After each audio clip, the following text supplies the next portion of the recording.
and Valerie on BBC Radio Leicester. Hello, morning. It's Kirsty on Bank Holiday Monday. Really enjoying the show this morning. Thanks so much for your texts today, and been speaking to some great guests. And now, do you really have a strong idea about where you want to go, what you want to do in life, but then find yourself sort of drifting away from your goals or facing rejection and then deciding maybe the plan was too difficult after all and you should stay as you were? I'm sure we all do that at some point, but this is where Samira Atun comes in. Now, she is a certified mindset and purpose coach and actually believes rejection can be the key to it all. And we've got Samira on the line. Hello, morning.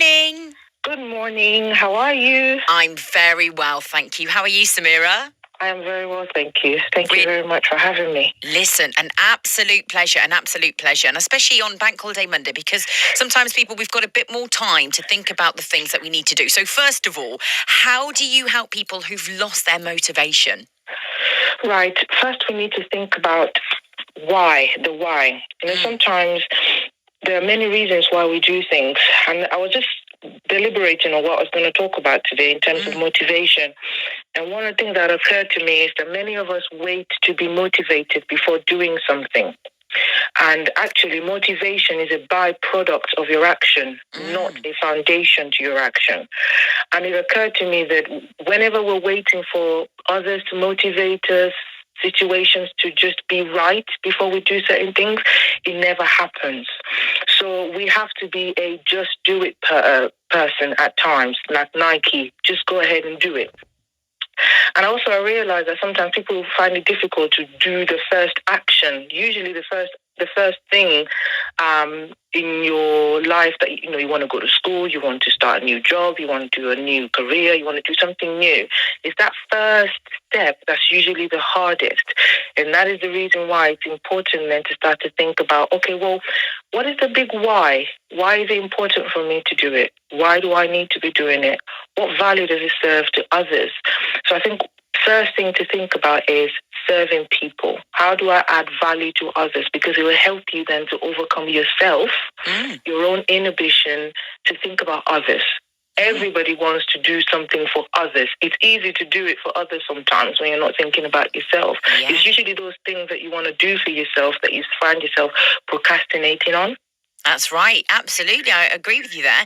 Now, do we all need goals, or do you think for some people it's good to just float through life? Well, it is a bit of both, interestingly, because it's almost like when you have goals, it gives you something to focus your mind on. It's a bit like life is sometimes like the ocean. And the reason why many people get on instability or depressed or all kinds of things, because they don't have anything solid to stand on. There's nothing concrete, there's nothing constant.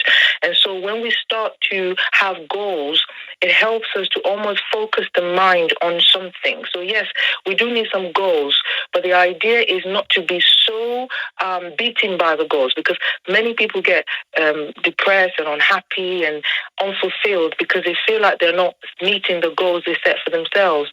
But actually, you're in control. If the goals you set for yourself aren't working out, or it's too big, it's too vague, it's too complicated, change it.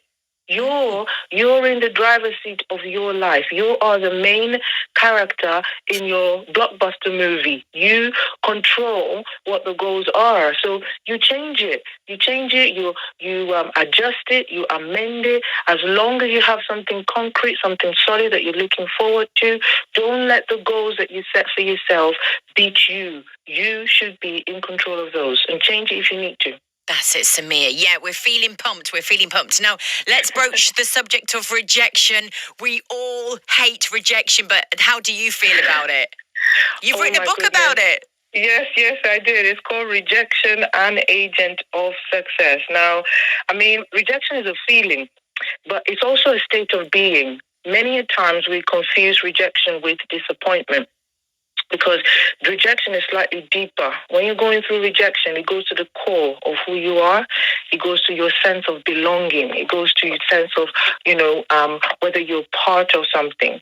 And so therefore, having rejection having rejection then is something that everybody would face, everybody has gone through, everybody would go through, everybody has experienced. So for me, rejection, going to the root cause of rejection it sets the precedent for actions or meeting goals. Many people stop doing what they really want to do because they've been faced with so many rejection in their lives. So it's a real big thing for me. Like I said, I wrote a book about it. I talk about the different kinds of rejection. Yeah. There is even biological rejection. There are times when even in the hospital, yes, I talk about the fact that, sometimes when you're doing transplant and even the body in itself knows what it wants, there are certain things that if they're going to graft in a new organ, for instance, they're always looking for a match. They're always saying your body has rejected this. That's because there's something there in terms of if you're trying to match yourself. So I then became, I used it as a metaphor or an analogy. If you're trying to graft yourself to somebody who's toxic, somebody who wasn't meant for you, your body would reject, your life will reject that person, or vice versa. If you're trying to fix yourself in somebody else's life and you're not supposed to be there, you have that kind of a rejection, a reaction to you because you're not supposed to be there. How interesting. How interesting. Yes. Thank you for coming on. And tell us how you can help. Right. So I am a life coach. I'm a purpose coach. So my website is www.samira, that's SAMIRA, otung.com.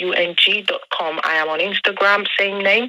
I'm on LinkedIn as well. I can help people by giving them clarity of purpose, clarity of mind in a world post-COVID, where everybody is trying to look at their work as though that is their purpose. I want people to understand that who you are does not necessarily translate into what you're doing. So I want to help align those goals, those purpose.